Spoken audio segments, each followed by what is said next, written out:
So, was it a financial coup? Let's throw this around for the next few minutes with Greek journalist Sophia Ignatidou, also joined by Sony Kapoor, who's an expert in international finance from Redefine, the think tank there, has also advised several European governments. Thank you both for being here with me. So this hashtag, this is a coup. Sophia, first of all, do you agree with that or disagree?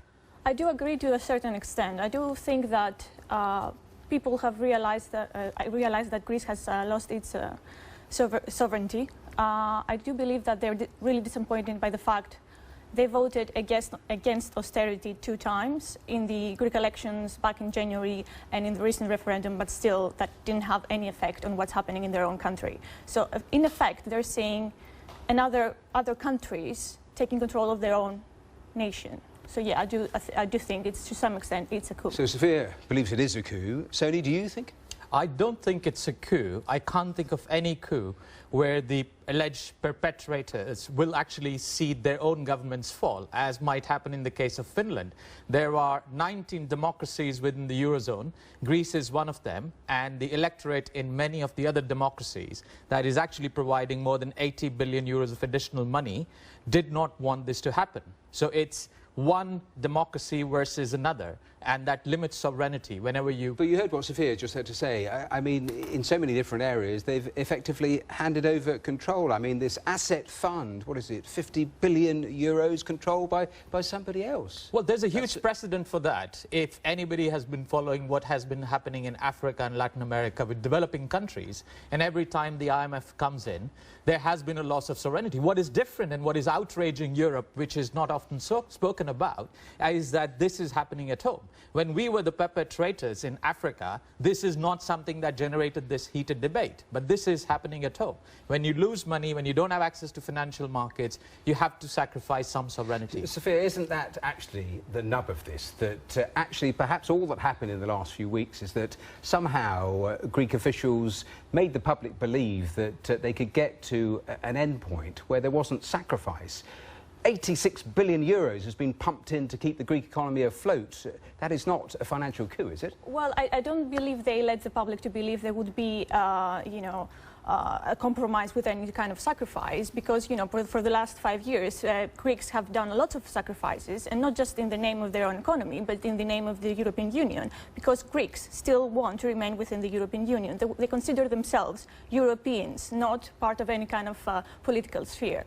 But, bringing in the IMF was a bad idea. Everybody acknowledges that. But I think the Greek negotiators did hope that when it came to this point, that they would find their European peers able to negotiate with them. But what they faced was a brick wall and punitive measures and punitive proposals. If the Greek government didn't mislead people, was there a political misjudgment from Alexis Tsipras? Because he rejected a deal 10 days ago that was a lot better than the one he's finally had to accept. Yes, his choices and his political moves have been haphazard sometimes and unexpected, both from the side of the European lenders and from the side of his Greek opposition. But at the end of the day, we reached this point, and he was ready to just cave in. And what he came back to Greece with was worse than what the referendum was about. Well, actually, it's not strictly comparable, because the pre-referendum discussion was about a 6-month, a few months facility. What is now being discussed is a 3-year loan agreement with much more additional money. And it is very obvious to me, knowing the inside politics, that there is no way, no matter if Tsipras had agreed to that deal before the referendum, that creditors would have given this new money without additional pounds of flesh. Do you think that Germany especially made the conditions much more punitive because there was simply a breach of trust when he went for that referendum to almost blindside Eurozone leaders? That was a tipping point, and so they wanted more things stacked on top of any sort of deal. To be fair to those who've set up the "this is a coup" hashtag, this has been a really badly managed crisis, and Greeks have been unfairly treated. They got a raw deal. And in fact, the German finance minister has been on record wanting Greece out since 2012. So there is an element But you of tried being punitive. you tried to get a rival hashtag. This is not a coup, and it didn't really get going, did it? Well, I think that words are being thrown around, strong words. It's easy to do it on Twitter, but things you would never say to anyone on the face. You just spew poison on Twitter. People have been using Nazis, people have been using Holocaust analogies. This is completely way out of line. This is not a coup. There are no Nazis. There is no conspiracy. This is just a very badly functioning Eurozone with one democracy is in the interests of one democracy is pitted against the interests of others in an environment of zero trust. This is the outcome of that. There isn't a conspiracy and there isn't a coup.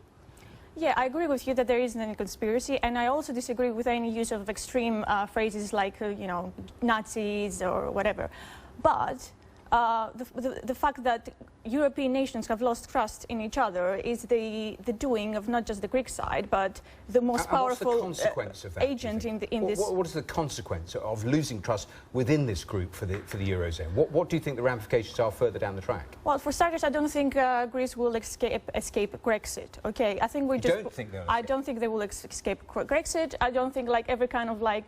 Reform program that they try to just impose on Greece hasn't helped. It only made things worse. And now you have a nation that is forced to cope with even more harsher austerity, and at the same time don't trust their European peers. They don't trust their own government just because they didn't. I'm interested by that analysis. So you think this fix, even at the last moment, it lasts for how long then before you think it falls apart?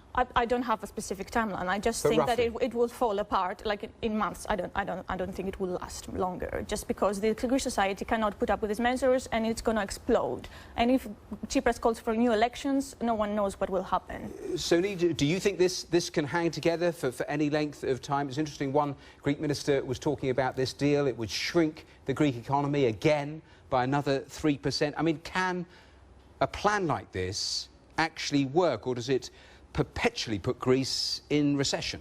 So, is this plan financially sustainable? No. Is this economically sensible? No. Is it even politically feasible in the medium term? No.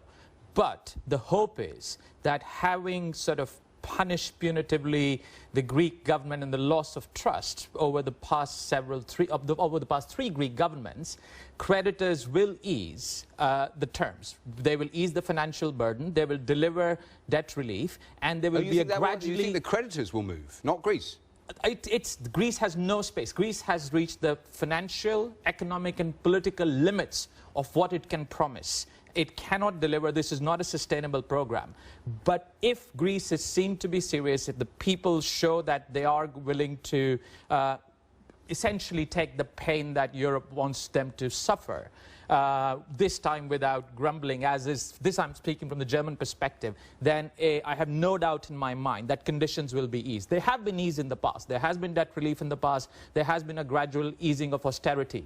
And that is the only way that Greece will stay in the Eurozone. Very interesting. Sophia, final thought, because, I mean, the German finance minister floated the idea a couple of days ago of perhaps a Greek holiday from the Euro for 5 years. You were saying you don't think this fixes anything.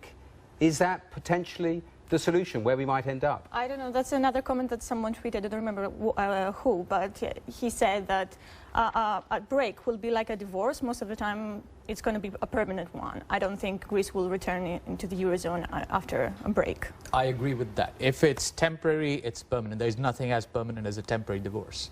Well, that is a good point to leave it. Thanks both of you for those thoughts, that analysis on very much